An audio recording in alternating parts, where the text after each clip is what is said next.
এখন শুনবেন আজকের গুরুত্বপূর্ণ খবরের শিরোনাম।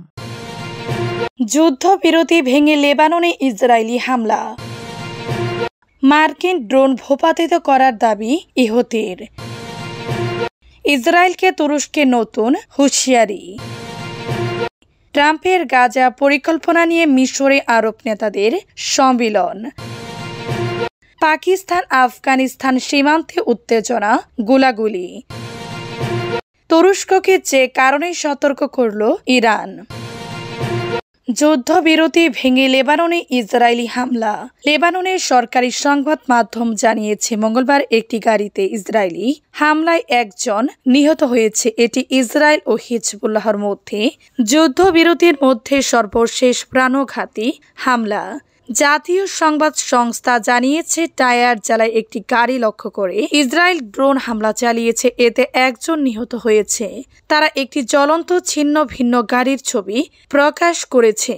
২৭ নভেম্বরে যুদ্ধবিরতি চুক্তি হিজবুল্লাহ এবং ইসরায়েলের মধ্যে ১ বছরেরও বেশি সময় ধরে চলা শত্রুতাকে মূলত থামিয়ে দিয়েছে, যার মধ্যে ২ মাসের পূর্ণাঙ্গ যুদ্ধ অন্তর্ভুক্ত ছিল।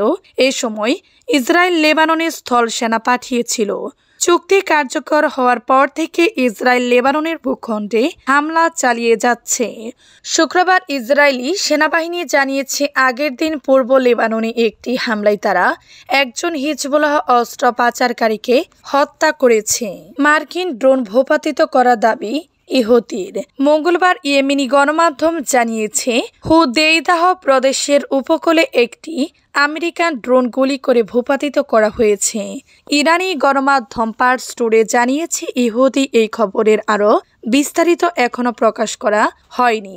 কিছুদিন আগে ওয়াশিংটন ঘোষণা করেছিল যে ইহুদিরা গত ১৯ ফেব্রুয়ারি প্রথমবারের মতো ভূমি থেকে আকাশে নিক্ষেপযোগ্য ক্ষেপণাস্ত্র দিয়ে আমেরিকার যুদ্ধ বিমানগুলিকে লক্ষ্যবস্তু করেছিল। ওয়াশিংটন ইহুদির SAM ক্ষেপণাস্ত্র ব্যবহারকে এই অঞ্চলে মার্কিন যুক্তরাষ্ট্রের সাথে ইয়েমেনি সংঘর্ষের ইতিহাসে একটি গুরুত্বপূর্ণ মোড় বলে মনে করে। ওয়াশিংটনের মতে এটি ইহুদিদের সামরিক সক্ষমতার উল্লেখযোগ্য অগ্রগতি প্রদর্শন করে এবং এভাবে ইহুদিরা আঞ্চলিক এবং আন্তর্জাতিক প্রতিটি শক্তির কাছে জোরালো বার্তা পাঠানোর চেষ্টা করছে। জোর দিয়ে বলছে যে তারা কেবল একটি স্থানীয় বিপ্লবী আন্দোলন নয়, বরং একটি আঞ্চলিক শক্তি যার প্রতিরোধ এবং সংঘাত ২ ক্ষমতায় রয়েছে। ইসরায়েলকে তুরস্কের নতুন হুঁশিয়ারি। সিরিয়া নিয়ে তুরস্ক ও ইসরায়েলের মধ্যে বাকযুদ্ধ তীব্রতর হয়েছে, যা ভবিষ্যতে তাদেরকে সংঘর্ষের দিকে ঠেলে দিতে পারে বলে শঙ্কা করেছেন রাজনৈতিক বিশ্লেষকরা। তুরস্কের প্রেসিডেন্ট রিসেপ তাইয়েপ এরদোয়ান ইসরায়েলের নাম উল্লেখ না করে একটি বিবৃতি দিয়েছেন।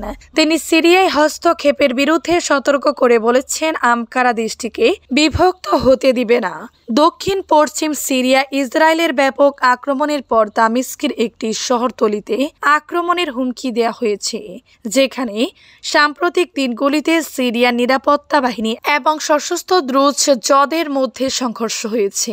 এরদোয়ান বলেছেন সিরিয়ায় অস্থিতিশীলতা থেকে সুবিধা নিতে চাওয়া ব্যক্তিরা সফল হবে না। আমরা তাদের কল্পনা অনুসারে সিরিয়াকে বিভক্ত করতে দিব না। ইসরায়েলের বিরুদ্ধে সিরিয়ায় সাম্প্রদায়িক উত্তেজনা সৃষ্টির অভিযোগ আনা হয়েছে, যাতে নতুন সিরিয়ার সরকারকে দুর্বল করে হস্তক্ষেপের অজুহাত তৈরি করা যায়। বিশেষ করে দ্রুজ অঞ্চলে এটি স্পষ্ট দেখা গেছে, যেখানে ধর্মীয় সংখ্যালঘুদের রক্ষা করার জন্য ইসরায়েলি সরকার বল প্রয়োগের হুমকি দেওয়ার কারণে গ্যাং এবং নিরাপত্তা বাহিনীর মধ্যে উত্তেজনা বৃদ্ধি পাচ্ছে। ট্রাম্পের গাজা পরিকল্পনা নিয়ে মিশরে আরব নেতাদের সম্মিলন। মার্কিন প্রেসিডেন্ট ডোনাল্ড ট্রাম্পের গাজা পরিকল্পনার বিরুদ্ধে মঙ্গলবার কায়রোতে আরব লীগের একটি জরুরি শীর্ষ সম্মেলন অনুষ্ঠিত। মিশর কর্তৃক আয়োজিত এই শীর্ষ সম্মেলনের লক্ষ্য হল গাজার নিয়ন্ত্রণ গ্রহণ এবং ফিলিস্তিনদের পুনর্বাসনের ট্রাম্পের প্রস্তাবের প্রতি প্রতিক্রিয়া দেখানো, পাশাপাশি যুদ্ধবিরতি শেষ করে গাজায় পুনরায় শত্রুতা শুরু করার বিষয়ে ইসরায়েলি প্রধানমন্ত্রীর আহ্বানের প্রতিও আলোকপাত করা।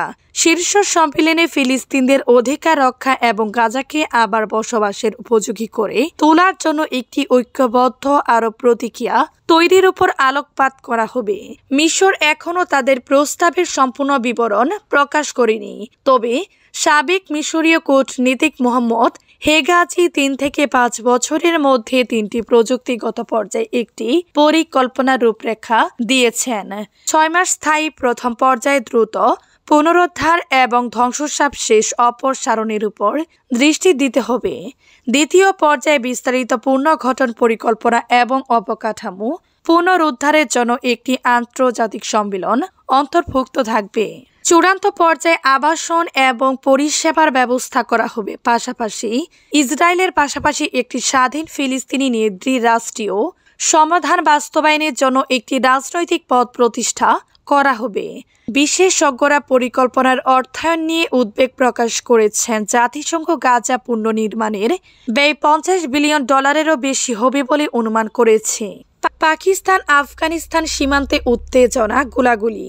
সোমবার রাত থেকে পাক আফগান সীমান্তে তালেবানের সঙ্গে পাকিস্তানি সেনার দফায় দফায় গুলির লড়াই চলছে। পাক সেনার জনসংযোগ বিভাগ ISPR জানিয়েছে এখনো পর্যন্ত খাইবার পাখতুনখোয়া প্রদেশে ওই সংঘর্ষে 4 সেনা নিহত হয়েছেন।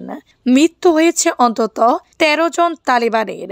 ঘটনার জেরে মঙ্গলবার সকাল থেকে পাক আফগান সীমান্ত জুড়ে জোরদার অভিযান শুরু করেছে পাক সেনাবাহিনী এবং আধা সেনা ফ্রন্টিয়ার কোর। এর ফলে সীমান্তে উত্তেজনা তৈরি হয়েছে।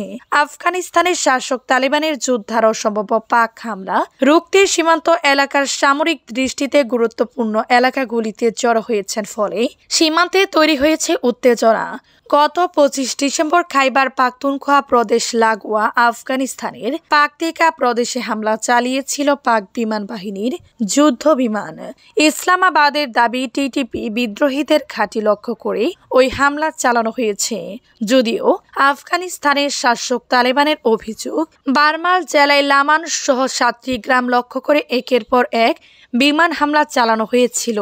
তাতে মৃত্যু হয়েছিল মহিলা, শিশু সহ 46 জন সাধারণ মানুষের। সেই সময় পাক সেনাকে হুঁশিয়ারি দিয়েছিল তালেবান। তুরস্কের যে কারণে সতর্ক করল ইরান তুর্কি কর্মকর্তাদের ভুল মন্তব্য এবং অবাস্তব বিশ্লেষণ এড়িয়ে চলার পরামর্শ দিয়েছে, যা দুই দেশের সম্পর্কে উত্তেজনা সৃষ্টি করতে পারে।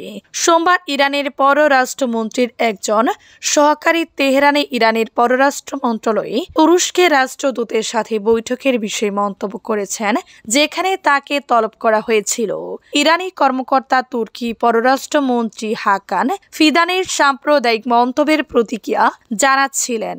তিনি ইরানকে আঞ্চলিক দেশগুলির অভ্যন্তরীণ বিষয়ে হস্তক্ষেপের জন্য অভিযুক্ত করেছিলেন। ইরানি কূটনৈতিক বলেছেন, দুই দেশের সাধারণ স্বার্থ এবং সংবেদনশীল আঞ্চলিক পরিস্থিতির কারণে তুর্কি কর্মকর্তাদের